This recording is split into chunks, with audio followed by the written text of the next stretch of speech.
इस समय हमारे साथ बहुत कम समय में देश में लोकप्रिय हुए मध्य प्रदेश के मुख्यमंत्री मोहन यादव जी हैं, जिनके बारे में इस समय देश के प्रधानमंत्री जिन्होंने बहुत कम लोगों की प्रशंसा की है, उनकी प्रशंसा कर रहे हैं। अभी इटावा से उन्होंने कहा था कि हमारा शेर जो है बहुत तेजी से कार्य कर रहा है। मोहन जी, सर्वप्रथम आपको ढेर सारी शुभकामनाएं और इतने कम समय में आपने एक लोकप्रियता हासिल की है। बहुत धन्यवाद, बहुत धन्यवाद। सबका प्रेम है और पार्टी की विशेषता है, नरेंद्र मोदी का आशीर्वाद है क्या हमारे उसमें काम। मोहन भाई, आपको हमने देखा कि जब एबीपी में आप काम कर रहे थे, उस दौर से लेकर के आज तक का सफर, जीवटता आप में दिखाई दी। जो भी आपको दायित्व मिला उसको हर तक आपने उसका परिणाम दिया। हर भाजपा कार्यकर्ता की विशेषता दिल लगा के करना, मैं भी उसी में से जो काम मिल जाए खूब आनंद से करना, दिल लगा के करना, उसमें अच्छे से अच्छे रिजल्ट आए इसका प्रयास करना। मुझे संतोष इस बात का कि मैं इस दिशा में थोड़ा काम करता। ये चौथे चरण का मतदान हो रहा है और आज समझिए अब 24 घंटे शेष हैं प्रचार में, और जिस ढंग से जिस गति से आपका लगे हुए हैं, किस ढंग का रिस्पॉन्स आपको देखने को मिल रहा है? चारों तरफ से वातावरण अनुकूल है। माननीय मोदी जी ने 10 साल में जो काम करके दिखाया है, पूरा देश एक तरह से मोदीमय हो चुका, प्रदेश मोदीमय हो चुका। इसी का परिणाम है कि आज पूरे देश में एक अलग प्रकार का वातावरण उसमें डूब चुका। हमने जरूर अपनी पार्टी का झंडा सरकार की व्यवस्था को काम करना, लेकिन लोगों का पहले से ही मन बना हुआ कि माननीय मोदी जी को चुनना है, एक बार सरकार। अच्छा, ये देख रहे हैं कि जिस ढंग से विपक्ष है, जो विपक्ष को बिखरा हुआ था, जो इंडिया गठबंधन है, उसमें टीएमसी कह रही है कि हमारा तो कोई सरोकार नहीं है कांग्रेस के साथ पश्चिम बंगाल में। लेकिन ये देखिए कि चुनाव को ये मुस्लिम और हिंदुओं के बीच में ले जा रहे हैं, किस ढंग से देखते हैं इस बात? देखिए, मुस्लिम और हिंदुओं के बीच में कांग्रेस ले जाता है, मुस्लिम हिंदू के बीच में कभी मोदी जी या भाजपा ने नहीं लगी। आप बताइए, आज भगवान राम के मंदिर का प्रकरण का निराकरण हुआ, तो निराकरण का समाधान मंसारी बंधुओं ने भी भगवान राम के भूमि पूजन में, लोकार्पण में मोदी जी के साथ, और बाकी देश ने पूरा आनंद मनाया। कोई एक जगह दंगा नहीं हुआ, कोई झगड़ा नहीं हुआ। हमने अभी रामनवमी मनाई, उसके 2 दिन पहले ईद मनाई, हमारे लिए कोई दिक्कत नहीं है। लेकिन कांग्रेस अपने घोषणा पत्र में जान करके वो बीज डालती जिससे विवाद बने। इसीलिए कांग्रेस की जब जब सरकार रही तब तक दंगे हुए, कर्फ्यू लगा। हमारे लिए आप अंदाज लगा लो कांग्रेस का, जब देश आज़ाद हुआ था भारत पाकिस्तान के टुकड़े हुए, उसमें जनसंघ भी नहीं था, भारतीय जनता पार्टी भी नहीं थी तो कांग्रेस और मुस्लिम लीग थी। देश का बंटवारा भी करा तो निरपराध हिंदू मुस्लिम जितने लोग भी मारे गए उस दौर में। पंजाब से दो नदियाँ कटी तो 2-3 नदियों का हमारा पंजाब आधा रह गया। तो ये जो पूरा पाप कांग्रेस के सिर पे होता है, कांग्रेस की गलतियाँ होती हैं, और कांग्रेस धीरे से टर्न कर देती है बीजेपी के सिर पे। तो भगवान आज इस परमात्मा के युग में माननीय स्वर्गीय अटल बिहारी वाजपेयी जी को याद करो, जो मुस्लिम देशभक्त हमारे लिए पहले राष्ट्रपति अगर किसी को बनाया, अब्दुल कलाम जी को बनाया, और हमने सबने देखा कि दूसरी बार उनका रास्ता रोका तो कांग्रेस ने रोका। कांग्रेस को देशभक्त मुसलमान नहीं चाहिए, कांग्रेस को हिंदू मुस्लिम के झगड़े चाहिए, और कांग्रेस अपने ये सारी बात दूसरे में डालती। ये बताइए कि हमने उस दौर को भी देखा जब अडवाणी जी कार सेवा चल रही थी और आप नेतृत्व भी कर रहे थे, सौगंध राम जी खाते हैं मंदिर यही बनाएंगे, तो वो दौर था। और आज 22 जनवरी को आपकी शपथ ग्रहण के बाद जो भव्य राम मंदिर लोकार्पित, तो कैसा महसूस कर रहे हैं? क्योंकि उस समय आप बिल्कुल युवा थे और आज को उस दिन का भी आनंद है और आज का भी आनंद है कि न हमारे उस दौर में भी आप देखिएगा कि जान करके इनकी एंटी गठबंधन के आधार पर पूरे देश ने देखा कि आडवाणी जी को बंदी बनाने का काम किसी ने किया था, इन घमंडिया गठबंधन के लोगों ने किया। जान करते कि इशू को, जिस इशू को आज़ादी के समय हल कर लेना चाहिए, ऐसे विषय पे पूरे देश की राय लेकर के कर सकते। सुप्रीम कोर्ट ने सबके बीच डिसाइड कर दिया, फिर भी आज कांग्रेस दर्शन करने नहीं जाती, तो इसका पीछे कारण क्या है? देख रहे हैं कि आप लोगों में भारी उत्साह देखने को मिल रहा है, जगह जगह स्वागत का दौर चल रहा है, मोहन यादव जी के स्वागत का क्रम जारी है और जगह जगह लोग रोक रहे हैं।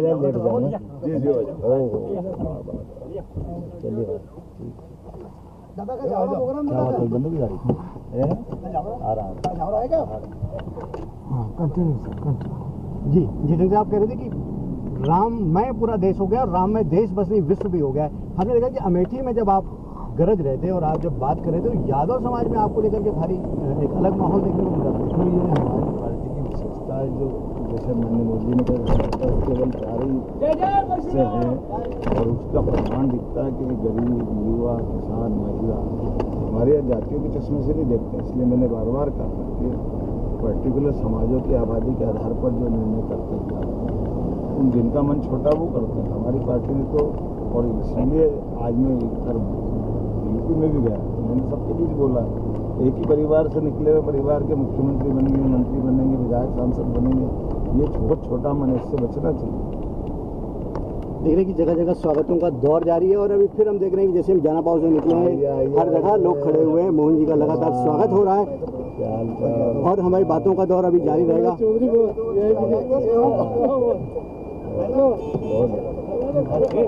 अब निकल जाए, जल्दी जाना है मेरे को, अब जल्दी को आगे जाना है भैया, कार्यक्रम बहुत सारे बहुत बढ़िया। जय श्री माता जी। अब जातिगत आरक्षण की बात चल रही है, सरसंचालक जी के स्टेटमेंट को तोड़ मोड़ के प्रस्तुत किया गया, जबकि आप जानते हैं कि संघ कभी इस प्रकार की बातें नहीं करता है। किस ढंग से देखते हैं आप, क्या ये षड्यंत्र है बहुत बड़ा? कांग्रेस ने शुरू से फूट डालो राज करो इस नीति को अपनाया। पहले अंग्रेज कराते थे, अंग्रेज का ये उपहार है कांग्रेस, तो स्वाभाविक रूप से उनके जो जर्म से जो बीज वही करते हैं। एक बड़ा दायित्व आपके हाथ में आया और बम्पर मेजॉरिटी के बाद, क्योंकि जब दायित्व मिलता है तो उसमें अपेक्षाएं बहुत होती है, तो बहुत बड़ी चुनौती होती है। किस ढंग से देखते हैं आप इस चुनौती को? देखो, मैं तो बहुत सहजता के साथ देखता हूँ। आज तक मैंने कई विभाग चलाए, टूरिज्म का रहा, शिक्षा मंत्री रहा, एमपी टूरिज्म कॉर्पोरेशन के विकास प्राधिकरण का जैसे 8 साल रहा, अलग अलग रेलवे बोर्ड का मेंबर रहा, ईसी मेंबर रहा, दूरसंचार विभाग में रहा। तो मैं इसको बहुत सहजता के साथ लेता हूँ कि जब एक एक विभाग चलाए थे, अब ये कई विभाग मिलाकर के ऊपर मॉनिटरिंग करना, जब आप अच्छे मन से निर्णय करते हो, अच्छा मन से सरकार चलाना चाहते हो, तो निश्चित रूप से परमात्मा भी यश देता है।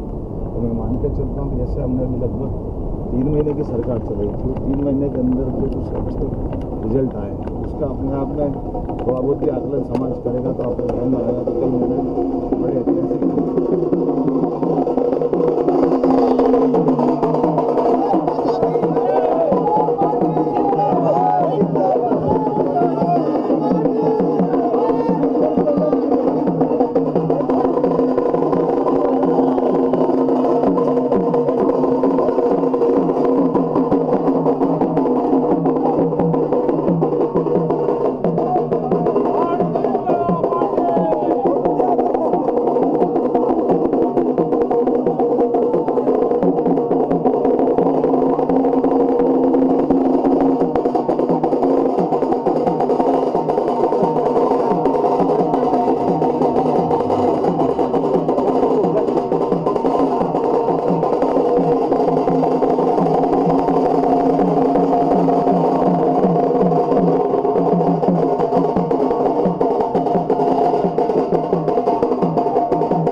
कल रात में भी आप लोगों के साथ कुल्फी खा रहे थे। अच्छा, ये लग रहा है कि आपके एबीपी के साथी, आपके जो युवा मोर्चा के साथी, आपके संगठन के साथी, सब ऐसा लग रहा है कि खुद मुख्यमंत्री बने। तो आनंद है ना। तो कल जो आपने अनुभूति प्राप्त की जब लोगों के साथ आप आइसिंग कर रहे थे, क्या लगा आपको? देखो, हम अपने जीवन में तो आएंगे चले जाएंगे, लेकिन अपने आप को सामान्य बना के रखना, सहज रखना, ये नरेंद्र मोदी जी से सीखते हैं, हमारे अपने बड़े नेताओं से सीखते हैं, कितने सहजता के साथ सब चीज़ करते हैं। मोहन यादव की खासियत रही है, जब वो मुख्यमंत्री का दायित्व संभाले थे बड़ी सहजता सरलता दिखाई दे रही थी, उनके मन में कोई ऐसा अति उत्साह नहीं दिख रहा था कि वो मुख्यमंत्री बना। क्या ये आगे भी कायम रहेगा? निश्चित रूप से कायम रहेगा। आप ये भी आप रख लीजिए। वाह, बहुत अच्छा रहे ना।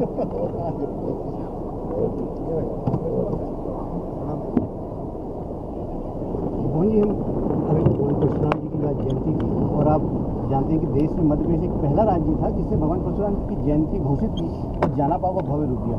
अब आगे की और क्या रणनीति है? जो आज आपने कुछ कहा भी है कि जाना पाव में कुछ बेहतर करूँगा। देखिए, क्या होता है, कई ऐतिहासिक घटना है जिन घटनाओं का आधार पर देश और देश की संस्कृति। वाह, फोटो ले लें सर। अब जाने, अब फोटो एक फोटो ले लो भाई साहब, फोटो एक हो गया। भाई साहब जल्दी। बढ़िया, चलो बहुत बढ़िया। धन्यवाद सर, जय श्री राम जी। आपने कहा कि जानापाव में कुछ और करेंगे जो कि ऐतिहासिक कार्य क्या हुआ कि कई बार हम अपने देवी देवताओं को केवल धर्म विशेष से देख करके उनके पुरुषार्थ से पूरे समाज को परिचित कराने में काफ़ी गुंजाइश है। मेरा प्रयास रहेगा कि जैसे भगवान कृष्ण को सुदर्शन चक्र यहाँ परशुराम जी ने दिया जी, और ये बड़ा ऐतिहासिक घटना है, बड़ी बात है, तो इस बात का इतिहास क्यों समाज के सामने नहीं आना चाहिए।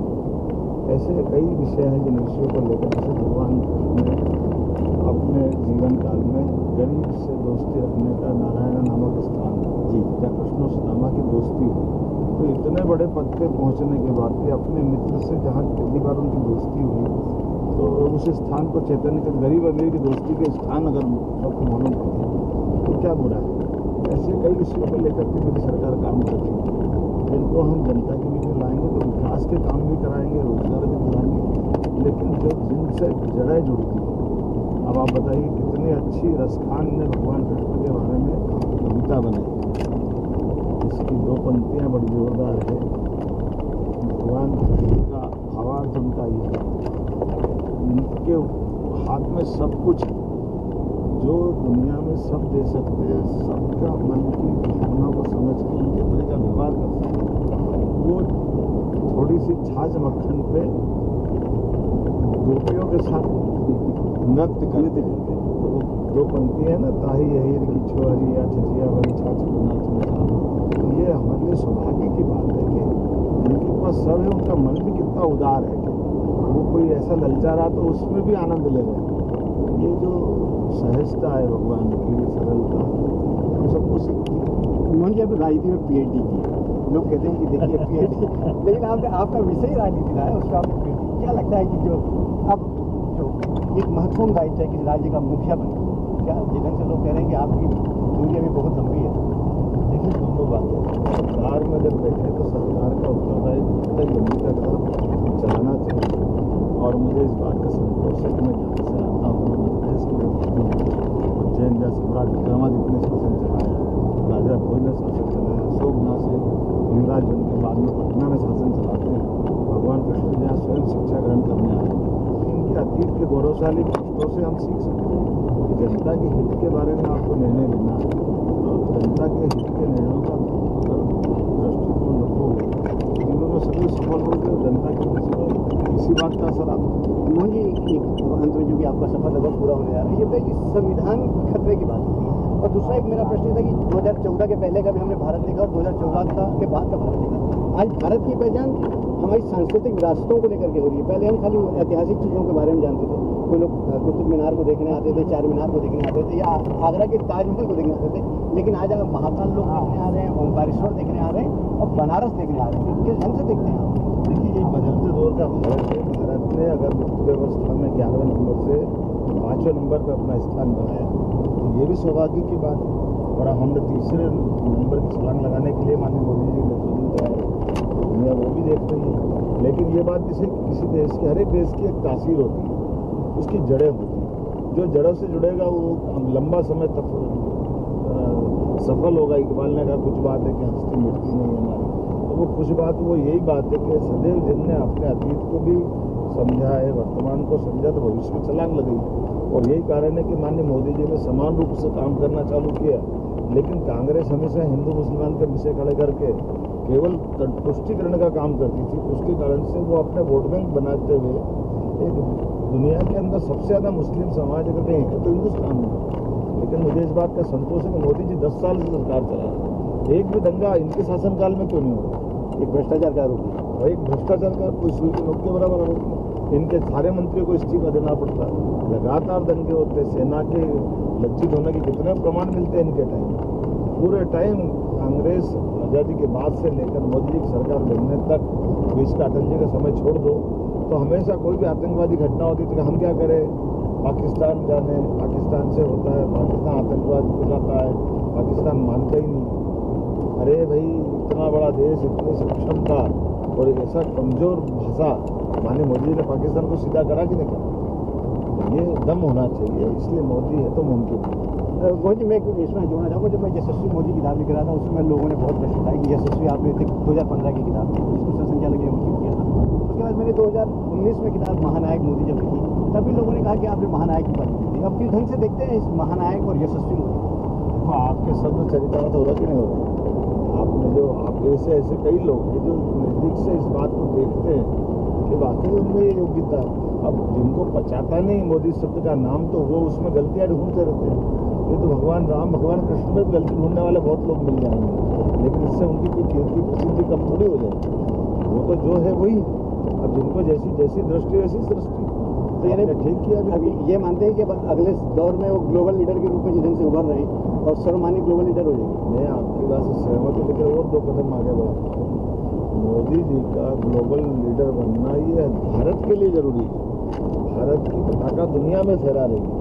ऐसे सक्षम नेतृत्व को जब पाकिस्तान के विरोधी दल वाले पाकिस्तान के प्रधानमंत्री तक कहते, काश मोदी हमारे देश का नेता हो, तो इससे बड़ी बात क्या होगी जब हमारे नेता के लिए हमारे दुश्मन देश के लोग भी उनकी तारीफ करें। चौथे चरण के मतदान के लिए आपका क्या संदेश है? एक ही संदेश है, अधिकतम मतदान करें, भले किसी पार्टी का करें, लेकिन लोकतंत्र मजबूत ही रहता। और जनता के बीच जैसे मोदी जी ने काम किए, उनका स्वयं का क्या है उसमें, उनके खुद के मकान के लिए, जमीन के लिए, दुकान के लिए, वो सरकार में है तो हम सबके लिए है ना। स्वाभाविक रूप से हम सबकी ड्यूटी बनती है कि हम अधिकतम वोट से उनको जिताएं और हमारी देश की सरकार चलाने के लिए उनसे निवेदन करें कि वो सरकार चला के भारत को आगे बढ़ाएं। ये मध्य प्रदेश के मुख्यमंत्री जिन्होंने बहुत कम समय में अपनी लोकप्रियता हासिल की, और उनका मानना है कि मोदी ग्लोबल लीडर और सर्वमान्य नेता पूरे विश्व के होंगे। कैमरामैन मनोज बंसल के साथ कृष्ण मोहन झा।